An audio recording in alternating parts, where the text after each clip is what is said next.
Ya. Assalamualaikum warahmatullahi wabarakatuh.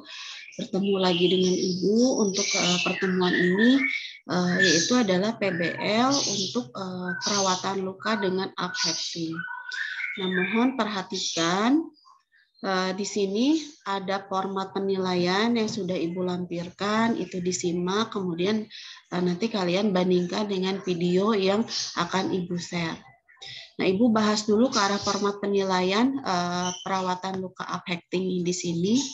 Nah, berdasarkan format penilaian di sini ada beberapa aspek yang dinilai pada saat melakukan tindakan perawatan luka dengan uphacking, yaitu yang pertama adalah aspek pengetahuan. Aspek pengetahuan itu ada bobot sebanyak 10%. Jadi kalian harus tahu apa itu tujuan dari perawatan luka dengan tindakan uphacking, kemudian indikasinya dan prinsip-prinsip langkah tindakannya. Itu untuk pengetahuan awal yang harus kalian kuasai. Jadi tolong nanti pada saat pembuatan video, pada saat ujian, jelaskan ketiga aspek tersebut.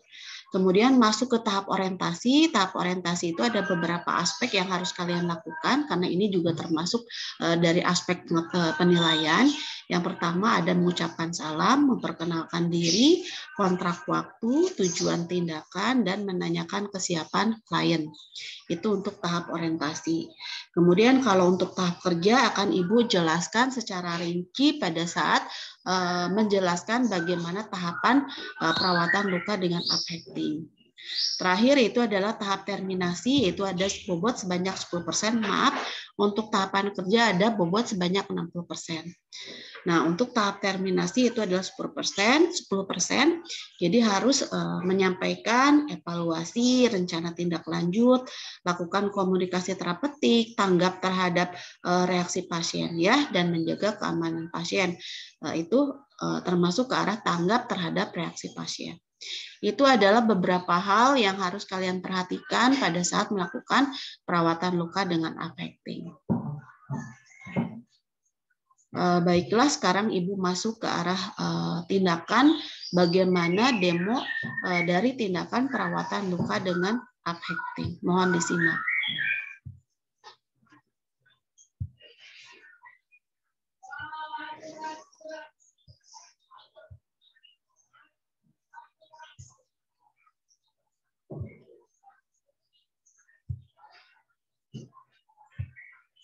Ya, di hadapan kalian sudah muncul PPT ya. PPT akan menjelaskan bagaimana melakukan tindakan dari perawatan luka uphacking.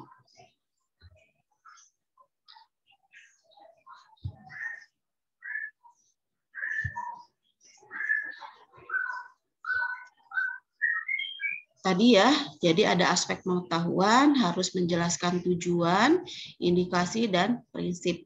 Tujuan dari perawatan luka uphacking yaitu yang pertama adalah untuk mencegah infeksi, meningkatkan keamanan pasien, dan satu lagi tambahan kalau ada tujuannya untuk melakukan uphacking berarti ada tindakan ke arah pelepasan dari simpul jahitan ya.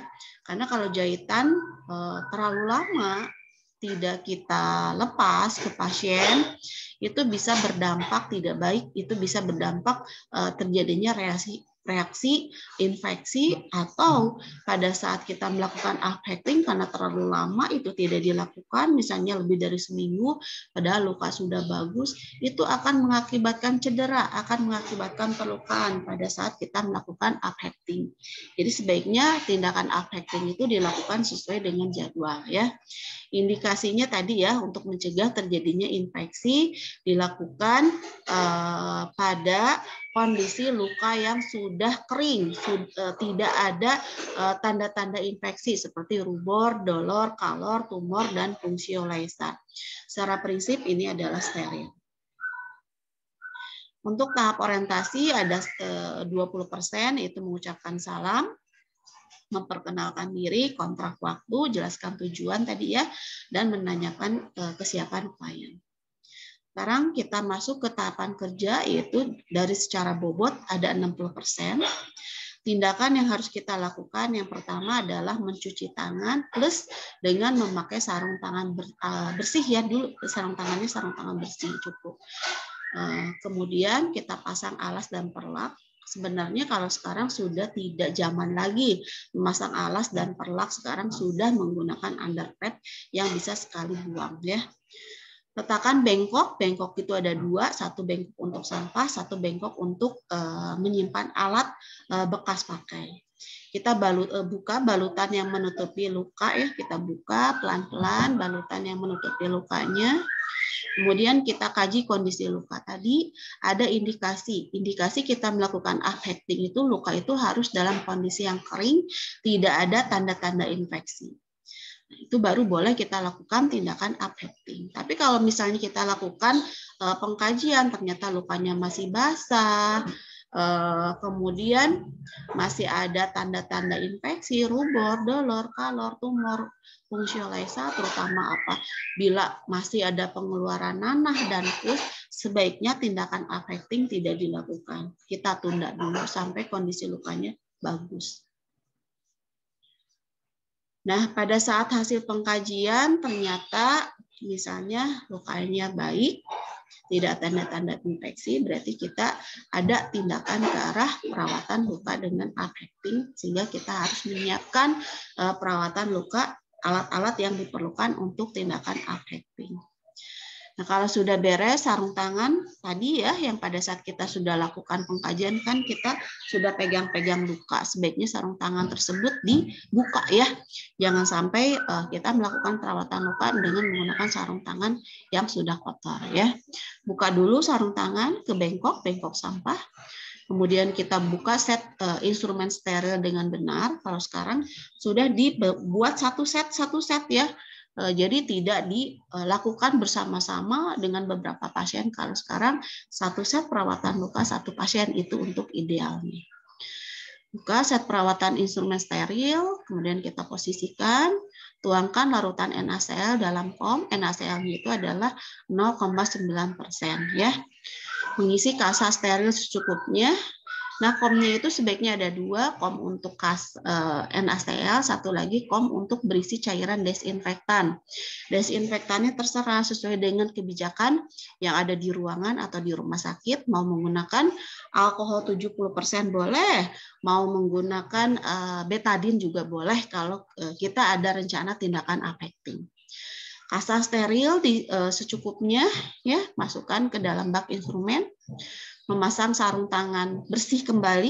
Jadi sarung tangan itu ada dua, sarung tangan pada saat awal tindakan, sarung tangan pada saat tindakan. Mempersiapkan ya, jadi peres-peres kasa yang dibutuhkan untuk membersihkan luka ataupun untuk mengompres. Sebenarnya kalau lukanya sudah bagus, tidak perlu ditutup lagi dengan kasa lembab, tutup saja dengan kasa kering ya. Nah, lakukan pembersihan luka dengan benar. Nah, untuk pembersihan luka dengan benar, mangga silakan simak di video yang Ibu share sekarang. Terlebih dahulu. Selamat pagi, Bu Irma. Perkenalkan, nama saya Ratna Aryani. Saya adalah perawat yang akan melakukan perawatan luka Ibu pada hari ini. Oke, boleh dilihat Ibu identitas Ibu.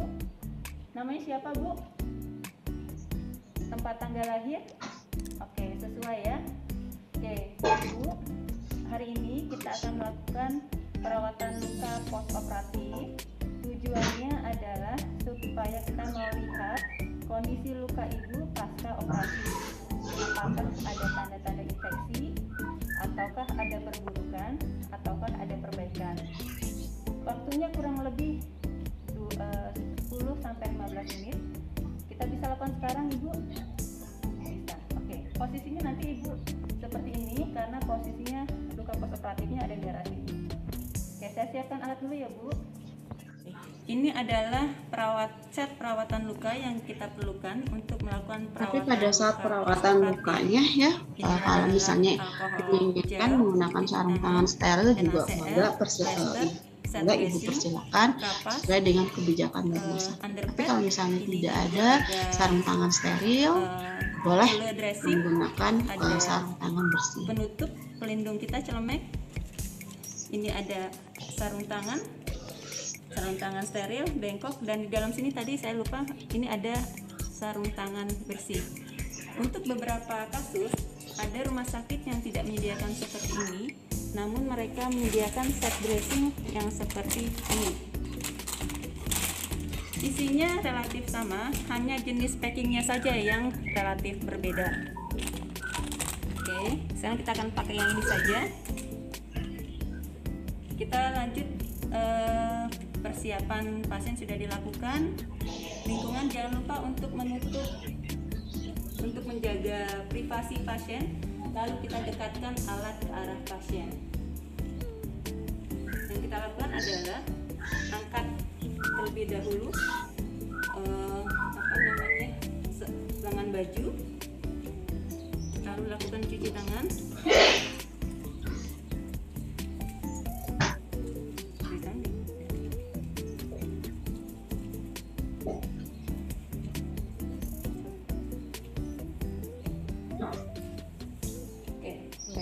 Setelah cuci tangan, kita pakai sarung tangan bersih yang sudah kita siapkan. Pastikan sarung tangan sesuai dengan ukuran tangan teman-teman.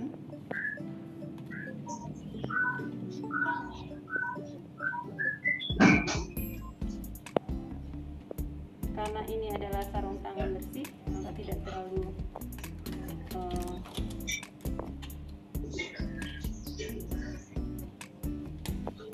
sarung tangan kanan dan kiri sudah kita pakai. Baru kemudian Bu Irma, saya minta izin untuk buka area yang sebelah sini, boleh?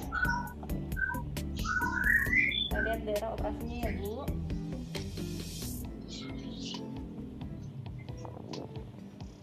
Pasang pengalas. Nah itu underpad ya.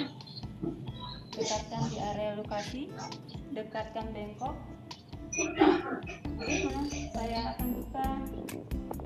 Kalau menggunakan hipatik pada saat dibuka boleh dibantu dengan kapas alkohol ya, supaya tidak terlalu sakit pada saat dibuka. Menempel daerah ini, maka teman-teman bisa membengkokkan sedikit, baru kemudian menarik sehingga tidak lengket ini dari arah atas ke arah bawah. Biasanya akan tertarik di semua daerah. Lalu kita buang ini di bengkok. Kita ini juga lepaskan. Sebaiknya lakukan pengkajian terlebih dahulu. Jadi kita raba si lukanya, takutnya ada nanah atau pus ya, sebelum kita membuka sarung tangan. Setelah ini, maka teman-teman kita akan beralih ke lokasi alat yang sudah kita siapkan. Karena saya untuk memastikan, saya biasanya mencuci tangan kembali. Boleh, bagusnya sih sebenarnya kalau sudah kita membuka sarung tangan, kita lakukan hand scrub. Ini adalah apron plastik yang bisa kita gunakan supaya terhindar dari cairan luka pasien. Kita pakai dengan benar. Kemudian lalu kita buka dulu. Ini alat dressing setnya. Biasanya dressing set jangan lupa untuk mengecek tanggal kadaluarsa dressing pack. Lalu di sini ada tulisan peel down, artinya di tempat inilah teman-teman harus membukanya. Jadi buka seperti ini. Jadi tidak benar kalau membukanya disobek seperti ini. Namun teman-teman membukanya dari arah atas, buka ke arah bawah. Bagian yang biru ini boleh teman-teman pegang. Lalu yang bungkusnya teman-teman bisa buang di plastik hitam, karena plastik non infeksi. Lalu buka area bungkus seperti ini. Pegang hanya di area luar.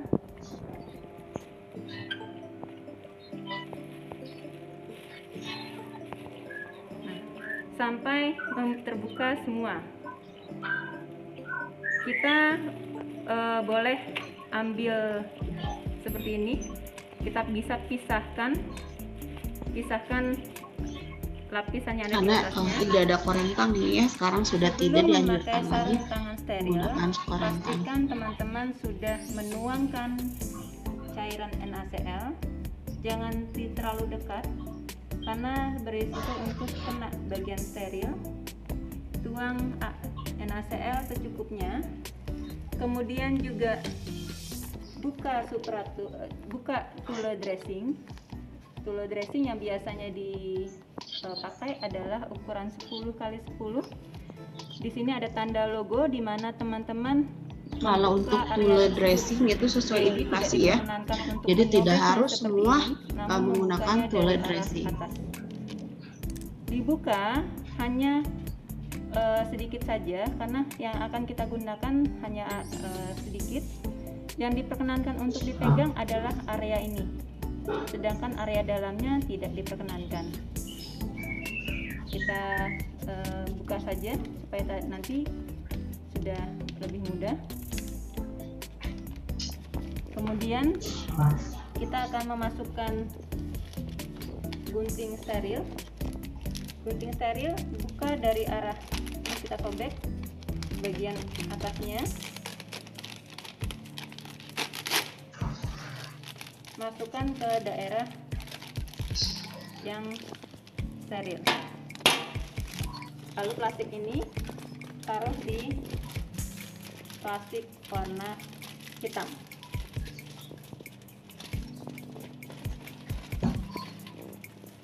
Setelah semua siap, baru teman-teman membuka sarung tangan steril.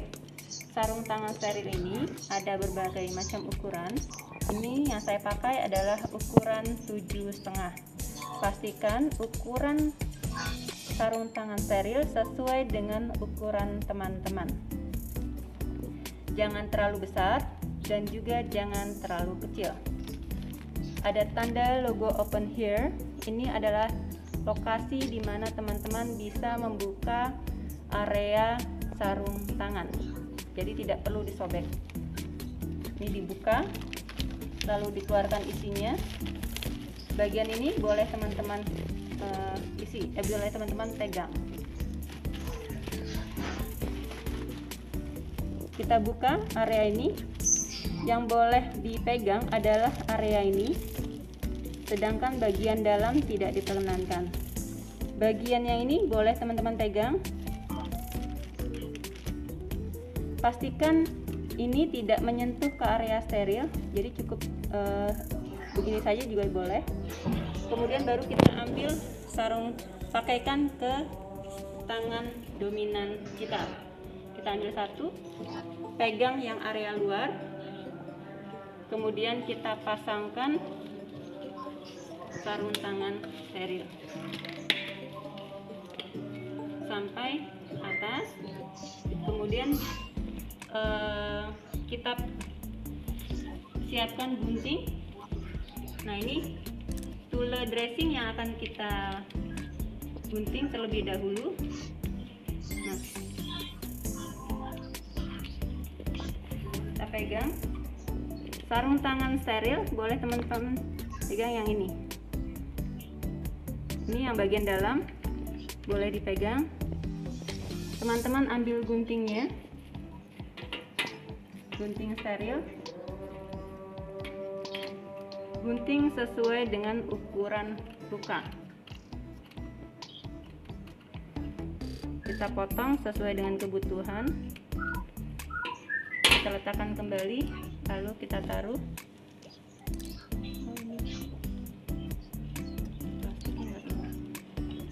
Kita taruh. Lalu yang ini kita tutup kembali. Setelah selesai, sudah siap, baru kita pasang sarung tangan non dominan. Kita pasang yang seperti ini, pegang bagian dalamnya, lalu kita pasang.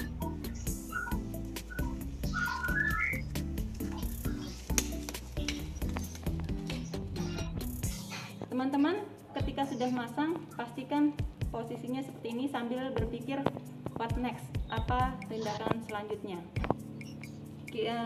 Saya akan memakai ini, bagian dalamnya bisa kita gunakan karena bagian dalamnya ini steril. Bisa kita dekatkan di area ini untuk memperluas area steril. Lalu kita bisa, ini di dalam ini juga ada sampah kuning, bisa kita manfaatkan. Jadi kalau ada plastik tersebut bisa digantikan posisi foam yang bengkok yang satu lagi. Kita buka dulu seperti ini.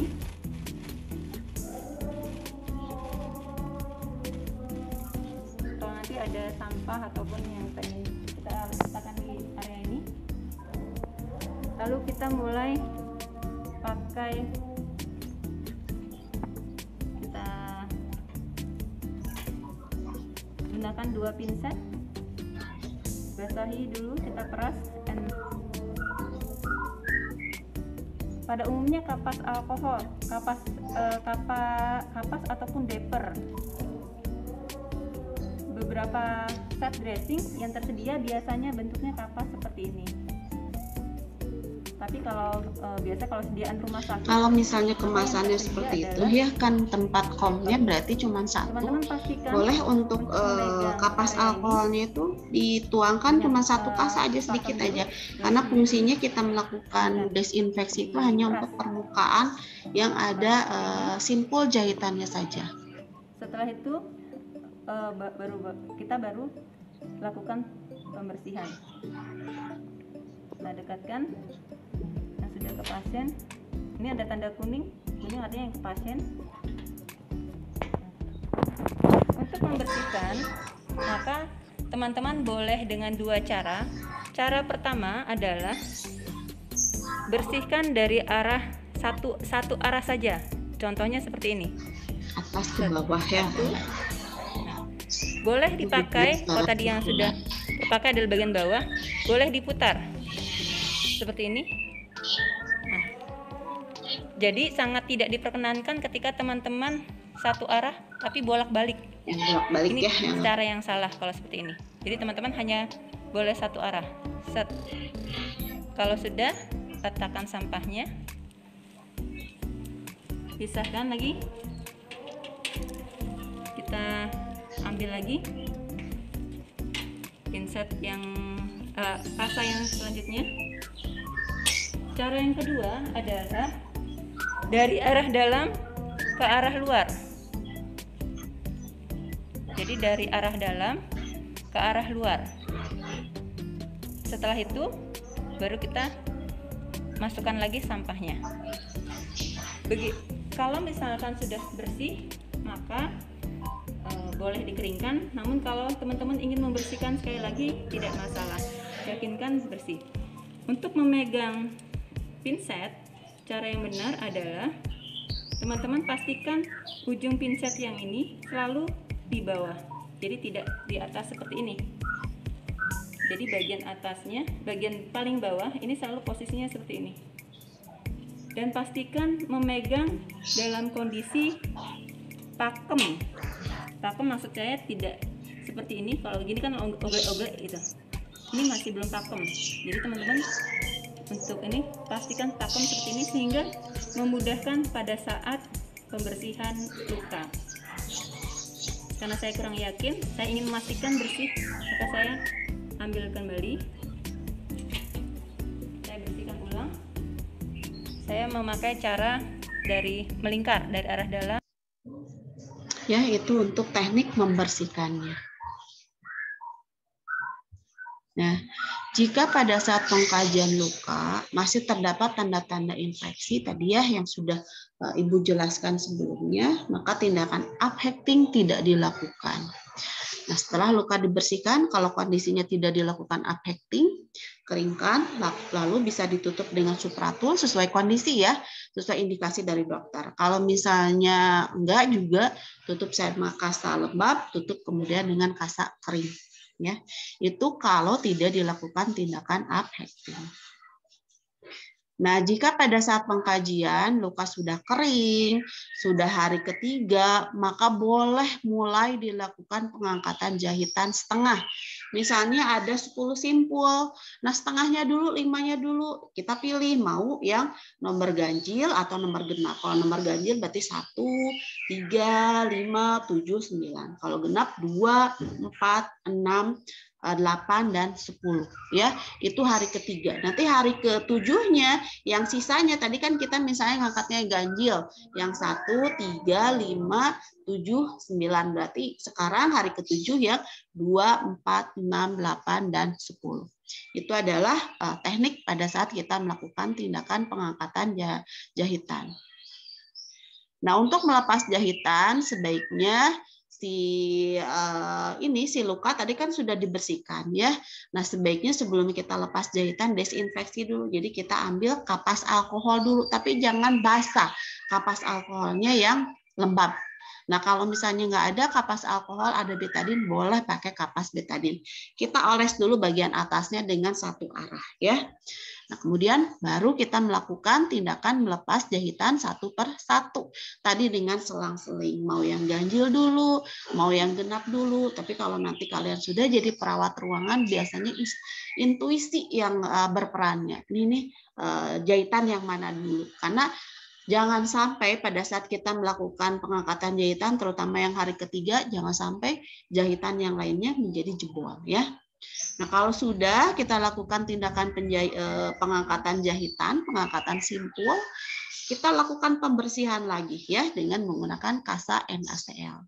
Kemudian kita keringkan dengan kasa kering ya, atau boleh juga langsung kita tutup dengan kasa kering, buka sarung tangan, bereskan alat cuci tangan ya. Itu adalah tindakan dari perawatan luka dengan uphecting. Nah, untuk bagaimana tindakan uphectingnya, mangga silakan disimak video yang akan Ibu share. Setelah dirasa cukup, bersihkan atau berikan antiseptik sesuai dengan peraturan rumah sakit. Tadi peraturan rumah sakit itu apa menggunakan kasta alkohol 70% Kemudian, atau dengan betadine. angkat jahitan satu persatu. Nah, ini gunting ya, ini cara gunting untuk apa? Hecting itu ada jarak. Satu diambil, ada pengaitnya. tidak, supaya Nah, itu ya. Jadi rekatan kita cari kulit simpul. tetap terjaga dan disesuaikan dengan kondisi luka juga. Kita mengguntingnya tuh di bawah simpul. Nah, bawah simpul ya.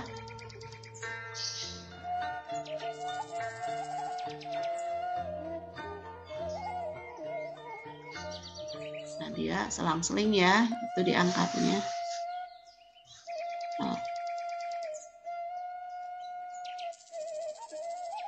Goyang dulu, gunting di bawah simpul.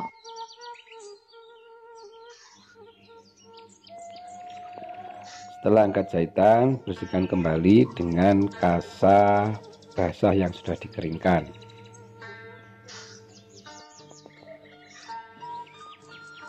Kasih antiseptik sesuai SOP rumah sakit. Nah, kalau ini setelah dibersihkan, dikasih antiseptik lagi, boleh. Setelah bersih dan dianggap baik, lalu tutup dengan kasa kering, boleh 2 lapis ya. Kering steril,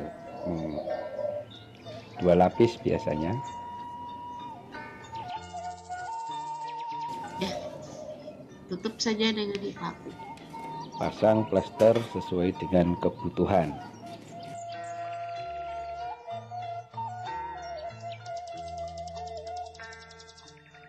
Oke, selanjutnya seperti biasa setelah melakukan kegiatan,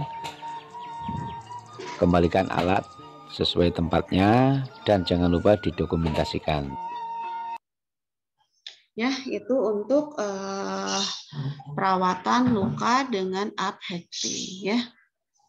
Itu untuk tindakan-tindakannya. Sekarang masuk ke tahap terminasi dengan bobot 10%. Ini ada evaluasi, menyampaikan rencana tindak lanjut, komunikasi terapeutik, tanggap terhadap reaksi pasien. Ya, mudah-mudahan bisa dipahami apa yang sudah tadi Ibu sampaikan, dibantu dengan ada beberapa video demonstrasi. Ya, silakan kalian kalau misalnya sekali lihat video belum paham, silakan putar kembali, kemudian kalian bandingkan dengan format penilaian ya. Karena nanti di akhir kita nanti ada ujian prakteknya. Ujian prakteknya kalian memvideokan. Jadi kalian nanti lakukan perawatan luka boleh dengan menggunakan alat seadanya yang ada di rumah yang bisa mewakili beberapa alat yang dibutuhkan ya. Bu tutup ya. Assalamualaikum warahmatullahi wabarakatuh.